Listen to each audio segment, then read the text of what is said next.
Hi there. Okay, so we're going to try some crunches and push-ups. So that's what we're going to do in this little video. I'm sitting on the floor. I hope you guys can see all this. So the crunches are pretty basic, and I know a lot of you guys have done abdominal work for your abdominal muscles. Crunches are great. We really need them. Okay, so to have strong core, I'm going to give you the basic crunch, which is what I did in the full video of the warm-up. Okay, so heels on the floor. I like to keep my toes up, but you can keep your feet flat if you want. It's up to you. I like this. My feet are about shoulder width apart. My knees are bent. When I crunch, I'm having my hands behind my head. Now, in the other video, I said you can interlace your hands, and then you can rest your head in that like a hammock. Yes, you can do that. For me personally, I like to not have my hands interlaced much at all. I like to simply touch the side of my head because I don't want to pull on my neck at all. All right? So I don't even want to be thinking about that. So my elbows stay out and I'm touching the side of my head. The other thing you can do is you can hold your earlobes. You can hold your ears as you do it, and that'll also keep you from pulling. Because what we don't want to do is pull with our arms when we do crunches. So our basic crunch is simply to crunch up. Remember, I'm looking up at the ceiling above my knees out there, not straight up here.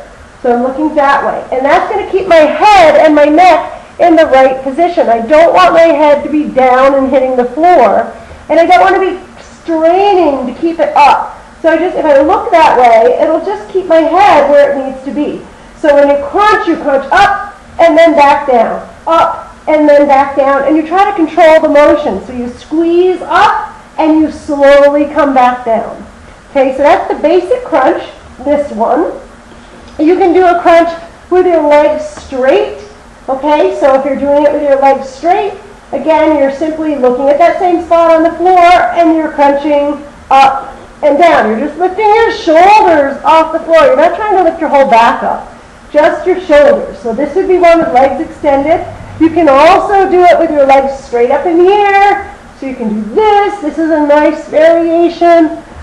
There's lots of other things you can do. You could do it with a leg crossed. If you're going to do it with a leg crossed, you're going to do evenly on both sides. So anytime you do an asymmetrical exercise, you want to make sure that you do it on both sides. So if this leg is up and I'm doing it this way, I also want to do it with this leg up. Okay, so I'm going to do it this way. All right.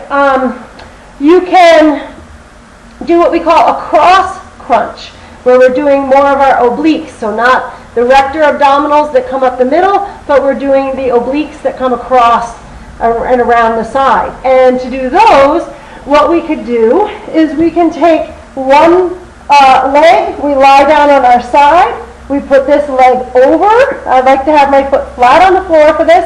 And then for this, I'm trying to crunch again upward. I'm going toward that spot on the ceiling over there.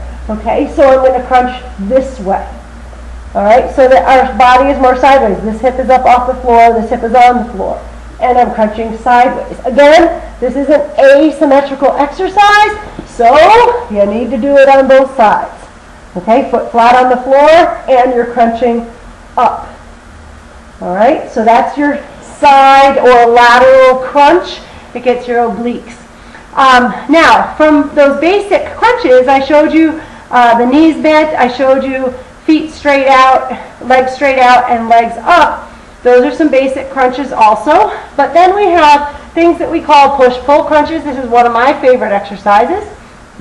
And the push-pull crunch is we start from sitting, and then we find a balance point on our hips. So my feet are off the floor, and I'm going to go out and back, out and back, out and back, out and back, out and back, out and back. And we just keep doing this until you're tired. Okay, so those are our push-pull crunches. And those are some to get you started. So you should be able to use any of those. And there are obviously other variations as well. Oh, I'll give you two more. There's with our legs crossed. So I showed you with one leg over the other, but you can also simply cross your legs at the ankle. So there's just cross like this, and I can cross at the ankle, and then I can crunch this way. Okay? This is nice because it does use your abdominals a little differently than when your legs are on the floor. Okay, so this is a very nice basic crunch also, crunching this way. And again, because the legs are crossed, when I do these, I do, say I'm doing 50, I'll do 25 with my legs crossed right over left and 25 with my legs crossed left over right, just because I want balance, okay? So that's another basic crunch. And then the second one I wanted to add in was the one we call a reverse crunch. A reverse crunch is when you're lying on the floor in this position with your legs crossed, and now instead of lifting your shoulders up, you lift your hips. So you crunch this way. So you're lifting your hips off the floor. And again, you can switch the cross on your feet. Okay, so you're lifting your hips. All right, so those are some basic crunches. All right, so next video I'll show you push-ups.